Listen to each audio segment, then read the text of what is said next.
concebido y darás a luz a un hijo y llamarás su nombre Ismael, porque Jehová ha oído tu aflicción.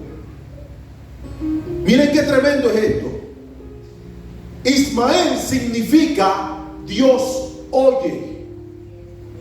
Y le está diciendo a ella, Dios ha visto tu aflicción.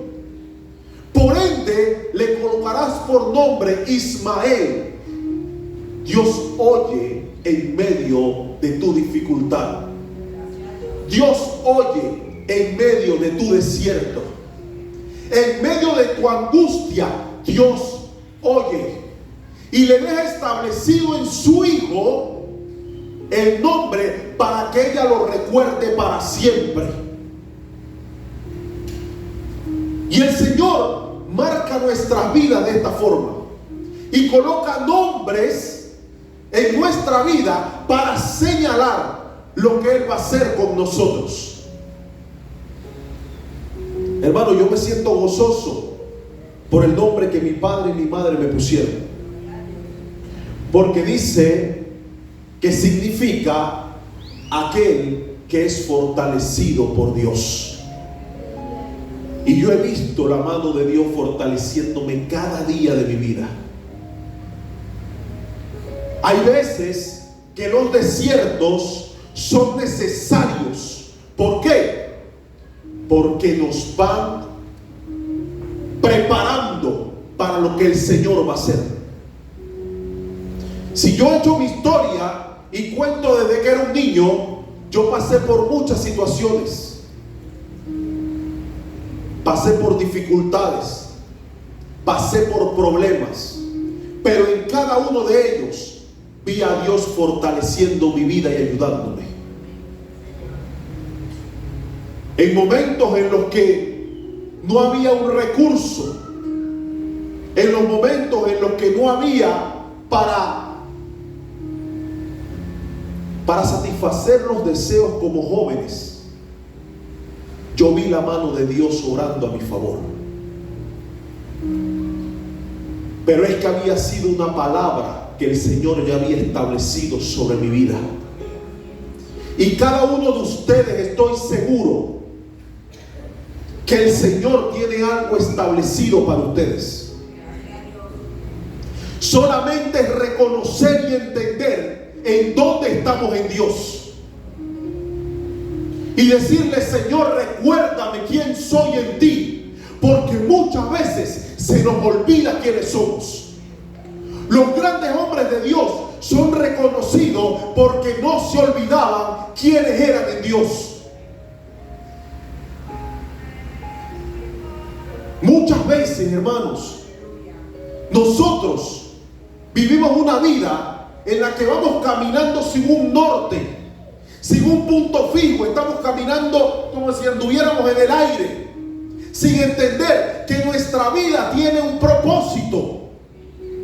Agar en este momento estaba asustada, pero el ángel de Jehová le da una palabra. Le dice, este joven que va a nacer se va a llamar Ismael. Este joven será poderoso. Multiplicaré este joven. Tu descendencia no podrá ser contada.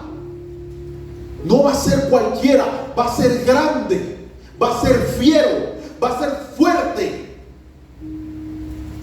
Pero cuando empezamos a leer, dice que ella se separó a distancia para verlo morir.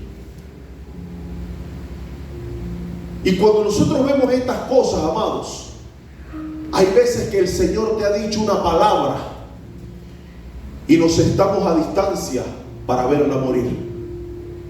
Y decimos, eso ya no se va, eso no se va a cumplir. Los sueños que yo tenía acerca de esto no va a pasar. Lo que tanto yo soñé o anhelé acerca de esto, no creo que pase. Porque ha pasado un tiempo y lo único que yo veo en medio de este desierto es aflicción y angustia. Yo creo que ya no puedo más. Yo creo que perdí. Yo creo que le fallé a Dios. Yo creo que me equivoqué. Yo creo que tomé una mala decisión. Yo creo que lo hice mal.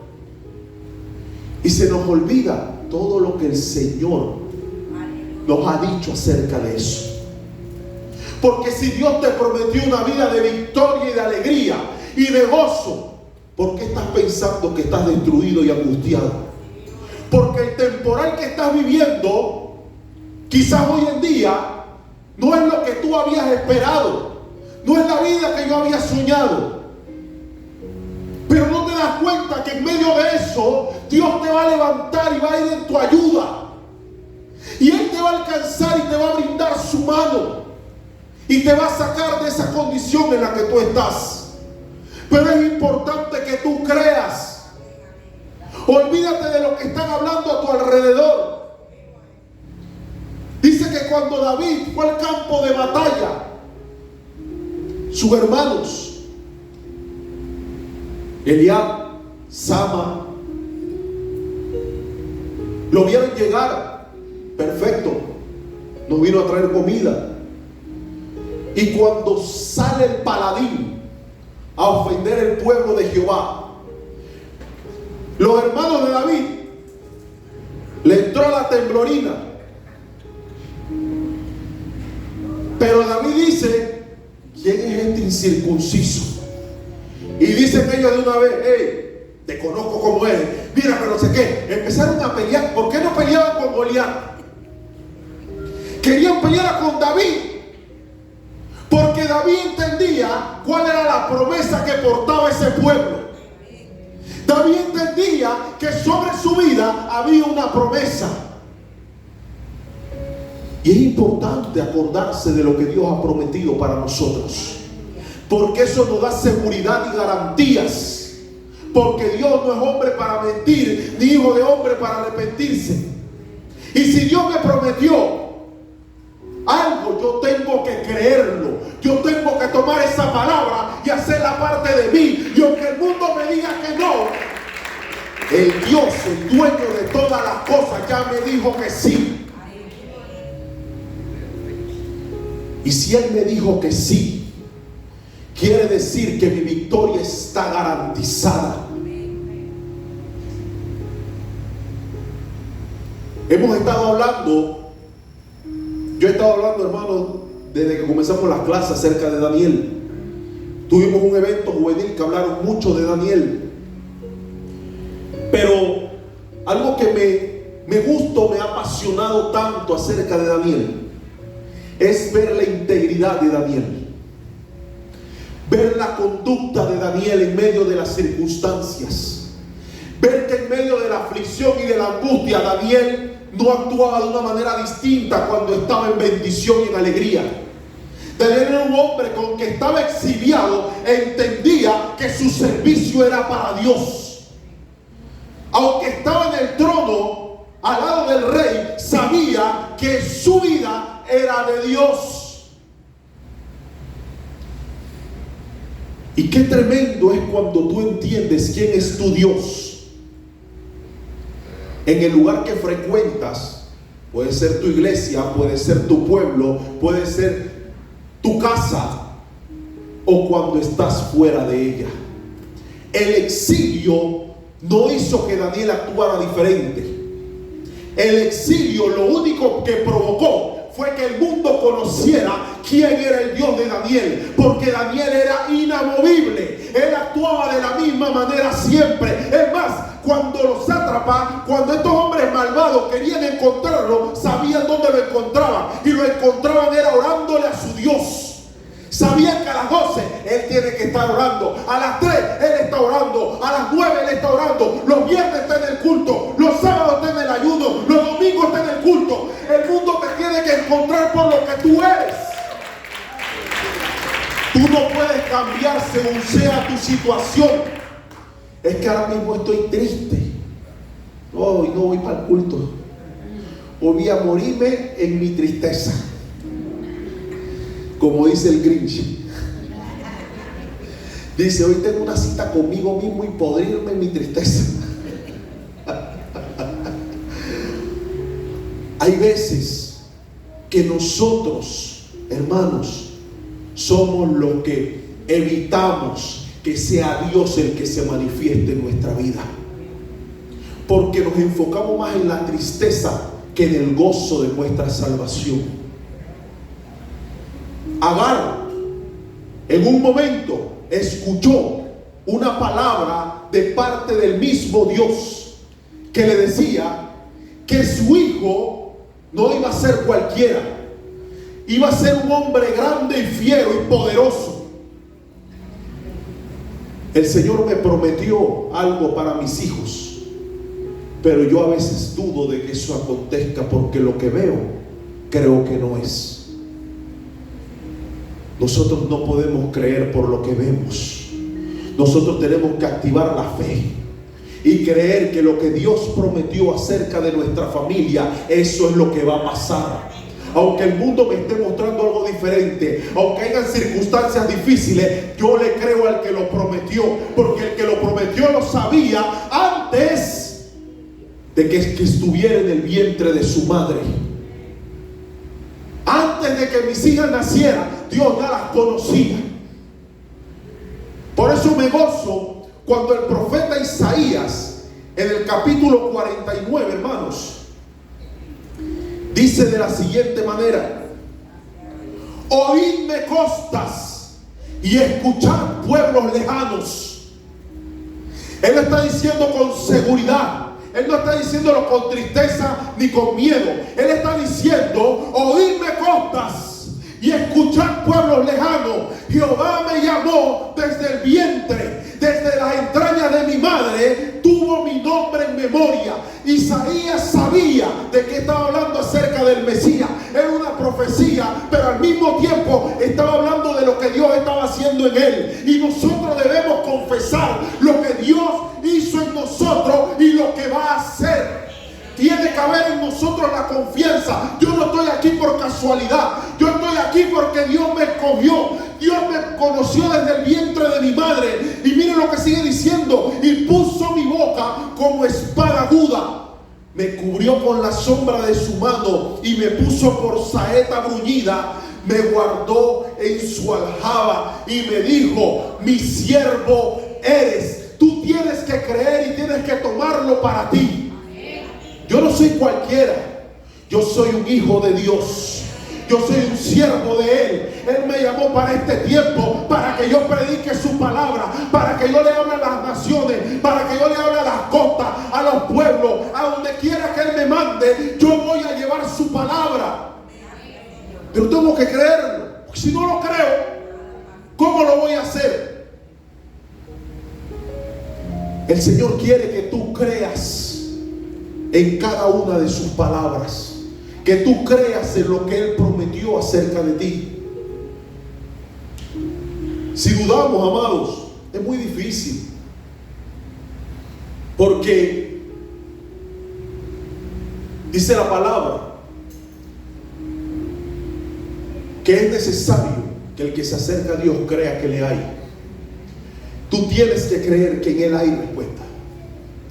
Tú tienes que creer que en Él hay sustento. Tú tienes que creer que en Él hay lo que tú necesitas. Que en Él hay palabra para tu vida. Que en Él hay respuesta para tu vida. Que en Él hay gracia. Que en Él hay misericordia. Que en Él hay amor. Que en Él hay... Hermano, si tú no crees en eso, ¿cómo Dios va a obrar en tu vida?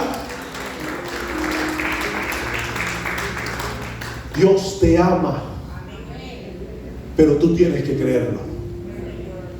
¿Cómo que Dios me ama? Yo estoy pasando la verde y la madura. Y Dios me ama.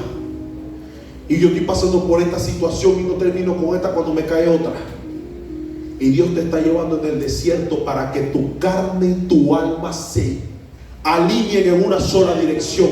Y entiendan que apartado de Él, nada podemos hacer. Si no nos abrazamos de Él, amados, cuando tú tienes propósito, Dios te va a llevar al desierto para que tú te encuentres con Él nuevamente. Y hay veces que ese desierto puede ser 40 días o puede ser 40 años. ¿Quién llevó al pueblo 40 años? Ellos mismos. Eran 40 días nada más el camino. Demoraron 40 años. ¿Por causa de qué? De su desobediencia. El Señor nos había sacado para que celebraran fiesta en el desierto. Y les tenía una tierra preparada donde fluía la leche y la miel, donde las cosas iban a estar bien. Y hermanos, el hecho de que digamos las cosas van a estar bien no quiere decir que no vamos a tener problemas. Los problemas siempre van a estar. El Señor lo dijo: en el mundo tendrían aflicción. El Señor nos prometió que todo iba a ser fiesta. En el mundo tendréis aflicción, pero también nos dice que debemos de confiar en Él, porque Él ha vencido al mundo. Satanás vino para matar, hurtar y destruir. Vino para matar nuestros sueños, para hurtar las palabras esas que el Señor ha puesto en nuestra mente e intentar destruir lo que el Señor va a hacer con nosotros. Pero el Señor, como un buen alfarero, aunque nos quebremos y estamos en su mano, Él hace una vasija nueva. Y Él puede reconstruirnos y hacer algo nuevo y mucho mejor. Pero hay que creerlo. Esta mujer llegó al desierto. Y en el desierto se encontró con que el agua o el sustento se acabó. Lo que les podía dar vida se acabó. ¿Y cuántas veces eso no ha pasado en nosotros?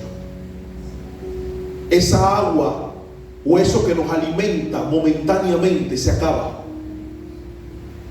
Y cuando eso se acaba, pensaríamos: ahora estoy solo. Ella agarró al joven y lo puso, dice la palabra, en unos arbustos, y se fue y se sentó enfrente a distancia de un tiro de arco para no verlo morir.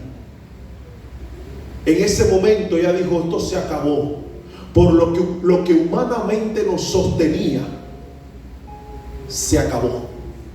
El trabajo que me suplía la necesidad se acabó.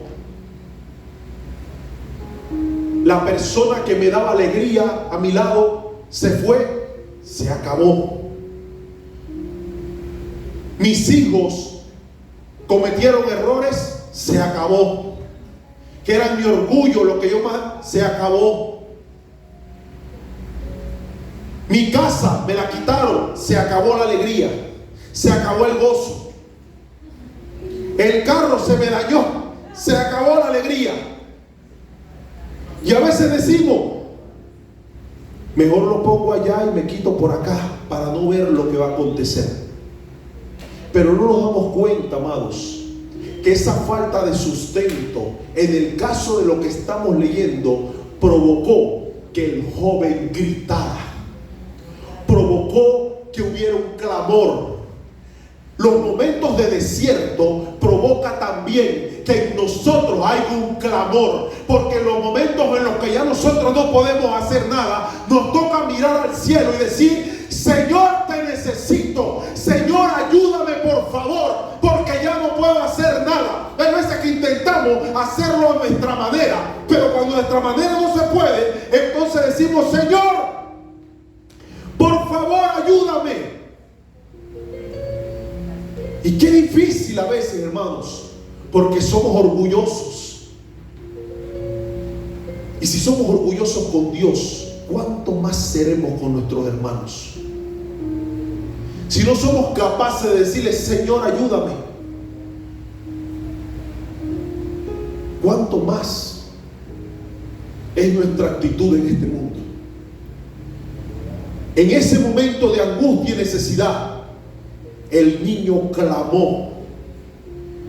Y dice la palabra que la voz de, dice, y oyó Dios la voz del muchacho. Jóvenes, es que yo estoy muy joven. Dios los escucha. La voz de ustedes, el cielo le escucha. Cuando ustedes claman, el cielo presta atención a su clamor. Agar estaba resignada y se colocó lejos, pero el joven en su necesidad, porque nadie clama más de alguien que tiene la necesidad. Hermano, yo recuerdo que yo lloré mucho por necesidad, mucho, más de lo que ustedes quizás se puedan imaginar. Yo sé que está tirado en el piso llorando, sin saber qué hacer, sin esperanza, cansado, agotado y destruido. Y quizás no he escuchado al Señor que me ha dicho: Ezequiel, yo estoy contigo. Pero en mi interior he sentido su abrazo y su amor. He sentido su misericordia y he visto su respuesta. Aunque muchas veces no lo he entendido, he visto su respuesta. Y dice aquí que oyó Dios al muchacho, y el ángel de Dios llamó a Agar desde el cielo y le dijo: ¿qué tienes, Agar? No temas, porque Dios ha oído la voz del muchacho en donde está. Levántate, alza al muchacho y sosténlo con tu mano, porque yo haré de él una gran nación. Le está diciendo: agarra a tu muchacho. Madres, padres que están aquí, agarren a sus muchachos de la mano y créanle a Dios, porque Dios de ellos va a ser una generación diferente, una generación distinta, una generación que ama a Dios, una generación que anhela su presencia, una generación que quiere que las cosas sean diferentes. Pero tienen que creerlo ustedes también. Agar perdió toda esperanza, pero Dios le recordó su promesa. Le dice a ella: de este joven haré una gran nación. Lo que ya le había dicho cuando estaba en su vientre, pero el día a día de ella se le había olvidado las promesas de Dios. Si Dios te prometió algo, tú tienes que creerlo. Aunque no, quizás ahorita no estás viendo lo que tanto anhelas, quizás no se comportan como tú quieres que se comporten, pero créele a Dios, porque Dios tiene cuidado de los tuyos. Y dice entonces que una venda le fue abierta, le fue quitada de los ojos. Lo que ella no podía ver, cuando el Señor vino a su ayuda, le fue quitada. Y ella empezó a ver lo que ella no podía ver. Lo que ella pensó que se había acabado, ahora venía del cielo un suministro divino de agua que lo iba a alimentar, que lo iba a hidratar. Iba a ser este joven un muchacho diferente. Hay hidrataciones que el mundo no le puede dar a tus hijos, pero sí se las puede dar el Señor. Pero para eso tú tienes que tomarlo de la mano, tú tienes que ayudarlo, tú tienes que creerle a Dios, y Dios hará el resto de las cosas. El desierto, muchas veces pensamos que es solamente la prueba, solamente es un juicio, pero el desierto nos catapulta al propósito que Dios tiene preparado para los nuestros y para nosotros. Que en el momento del desierto nuestra mirada no se ciegue, ni nos olvidemos de quién es nuestro Dios. Recordemos cada una de sus promesas, porque en el tiempo debido que Él tiene establecido, cada una de esas palabras se van a cumplir en nuestra vida. Que el Señor les bendiga, hermanos.